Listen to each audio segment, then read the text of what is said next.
Good day, I'm Maricris G. Pepelo and together with Ma'am Emeline A. Verano from Trece Martires City Senior High School, our research entitled Financial Literacy and Savings Decisions of Trece Martires City Senior High School Teachers at District of Trece Martires City. For the introduction and rationale, recent studies have shown that many people lack of understanding basic principles of finance and its general attitudes towards spending and savings decision are essential for financial well-being by Surrender and Sarma 2019. Also, the financial literacy is now widely recognized as critical component for economic and financial stability and development around the world by Emenda et al. 2017. A consideration amount of research has been carried out, but little research focused on how teachers handle financial literacy and savings decision efficiency. This study is to focus to determine the level of financial literacy and savings decisions of permanent and probationary teachers in the District of Trece Martires City Senior High School in terms of monthly family income and size of the family. For the research questions, this study answers the following questions. First is, what is the socioeconomic profile of the teachers in Trece Martires City Senior High School and Francisco Osorio National High School in terms of monthly family income and size of the family? Next, what is the level of financial literacy of Trece Martires City Senior High School and Francisco Osorio National High School teachers?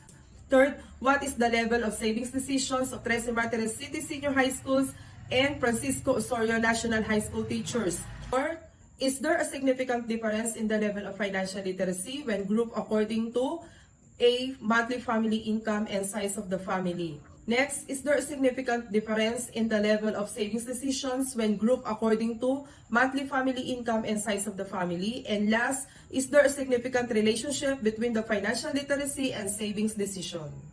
Good day, I'm Emeline Verano. Research methodology is composed of design, sampling, and data collection. Descriptive research design was used in this research. The respondents are teachers from Trece Martires City Senior High School, a total of 48 teachers who are permanent and probationary employees of the current year, and 6 teachers from Francisco Osorio National High School, with a total of 54 teachers.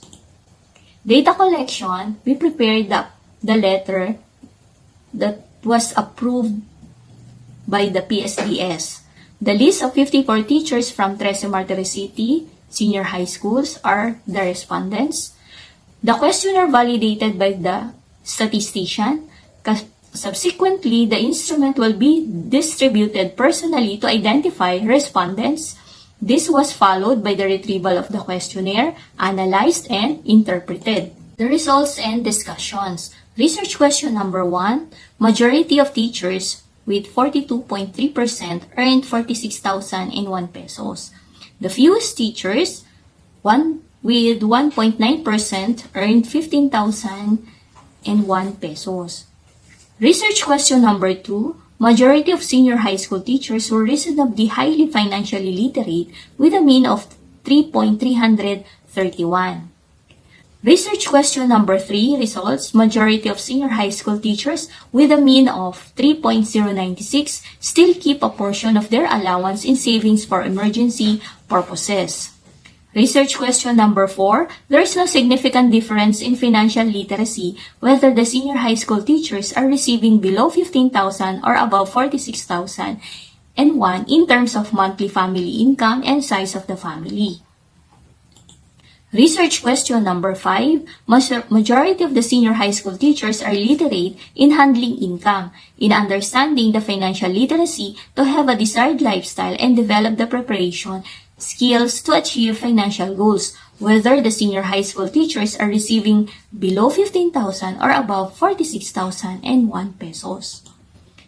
The research question number 6, the correlation coefficient obtained is 0.587, which means that there is a strong relationship between financial literacy and saving decisions of the senior high school teachers in Trece Martires City. This implies that if the senior high school teachers discipline his or herself or financially literate, there is a possible increase in their savings decisions. For recommendations, first, develop financial education policy among teachers and conduct financial literacy and savings decision program to strengthen their financial goals. Second, empower teachers with the support of the government to support their finances, increase morale, and reduce financial difficulty.